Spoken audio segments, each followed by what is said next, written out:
Trainee IAS अफसर पूजा खेड़कर लगातार इन दिनों सुर्खियों में बनी हुई हैं और अपने ही विवादों में घिरती हुई नजर आ रही हैं। आपको बता दें कि 2023 बैच के महाराष्ट्र खेड़कर में ट्रेनी आईएएस अधिकारी पूजा खेड़कर काफी विवादों में है। सिविल सेवा परीक्षा पास करने के लिए फर्जी दिव्यांगता और अन्य पिछड़ा वर्ग प्रमाण पत्र का इस्तेमाल करने की आरोपी खेड़कर के बारे में अब एक नया खुलासा हुआ है। इसके मुताबिक 2 साल पहले यानी कि 2022 में पूजा खेड़कर ने दिव्यांगता प्रमाण पत्र जारी करने के लिए आवेदन दिया था, लेकिन डॉक्टरों की टीम मेडिकल बोर्ड ने उनके दावे को खारिज कर दिया था और कहा था कि उनके द्वारा बताई गई बीमारी और उनका प्रशिक्षण करने के बाद आवेदन खारिज किया जाता है। मीडिया रिपोर्ट्स के मुताबिक पूजा खेड़कर ने अगस्त 2022 में पुणे से विकलांगता प्रमाण पत्र के लिए आवेदन किया था, लेकिन डॉक्टरों की टीम ने उनकी जाँच करने के बाद उनके दावे को खारिज कर दिया था और उनके आवेदन के जवाब में कहा था कि वह संभव नहीं है। मेडिकल बोर्ड ने पूजा खेड़कर के दावे को खारिज करते हुए जो चिट्ठी लिखी थी उसमें कहा गया है कि आपने विकलांगता प्रमाण पत्र जारी करने के लिए दिनांक 23/8/2022 को आवेदन किया था।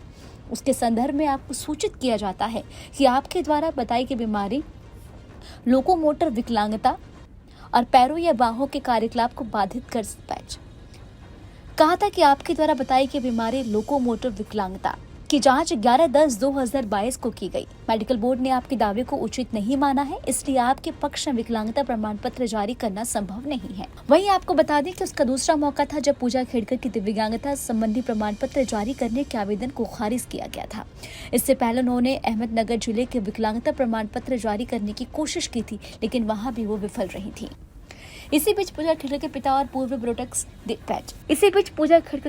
पूर्व ब्यूरोक्रेट्स दिलीप खेड़कर ने रविवार को अपनी बेटी का बचाव करते हुए कहा कि उन्होंने कुछ भी गैर कानूनी नहीं किया है। पूजा हाल ही में तब सुर्खियों में आई जब उन्होंने पुणे में अपनी तैनाती के दौरान कथित तौर पर अलग केबिन और स्टाफ की मांग की थी और उसके बाद उनका अचानक वाशिम जिले में तबादला कर दिया गया। इसके बाद उन पर अन्य पिछड़ा वर्ग यानी कि ओबीसी और 8 लाख रुपए से कम वार्षिक आय और दृष्टि बाधित श्रेणियों के तहत सिविल सेवा परीक्षा देकर और मानसिक बीमारी का प्रमाण पत्र प्रस्तुत करके आईएएस में स्थान प्राप्त करने के आरोप लगे हैं। उनके पिता और महाराष्ट्र सरकार के पूर्व अधिकारी दिलीप खेड़कर ने रविवार को एक मराठी समाचार चैनल में कहा कि वो प्रस्ताव गैर समृद्ध वर्ग से संबंध रखते हैं, यानी कि नॉन क्रीमी लेयर से संबंध रखते हैं।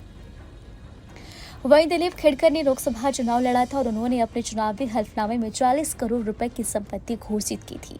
उन्होंने कहा कि यदि सीमित साधनों वाला कोई व्यक्ति 4 से 5 एकड़ जमीन का मालिक है तो मूल्यांकन से पता चल सकता है कि उसकी संपत्ति कई करोड़ रुपए है। दिलीप ने कहा, हालांकि समृद्ध वर्ग के रूप में वर्गीकरण मूल्यांकन के बजाय आय पर निर्भर करता है। दिलीप ने कहा कि उनकी बेटी ने सरकारी काम के लग्जरी कारों का इस्तेमाल किया क्योंकि कोई सरकारी वाहन उपलब्ध नहीं था। उसने प्रशासन में अपने वरिष्ठों से उचित अनुमति लेकर ऐसा किया। कार उसके रिश्तेदार की है, उसने उस पर लाल बत्ती लगाकर किसी को धोखा नहीं दिया। पूजा के खिलाफ आरोपों में से एक यह है कि जब एक वरिष्ठ अधिकारी उन्हें अपने कार्यालय के रूप में अपना पूर्व कक्ष उपयोग करने की अनुमति दी तो उन्होंने पुणे कार्यालय में उस वरिष्ठ अधिकारी की नेम प्लेट हटा दी थी। आपको हमारा वीडियो कैसा लगा हमें कमेंट बॉक्स में आप जरूर बताएं। देश दुनिया की तमाम और उत्तराखंड की छोटी बड़ी खबरों के लिए आप न्यूज़ डे चैनल को सब्सक्राइब करना बिल्कुल भी ना भूलें। न्यूज नेशन अब व्हाट्सएप पर खबरों के ताजा अपडेट के लिए न्यूज नेशन के इस QR कोड को स्कैन करें।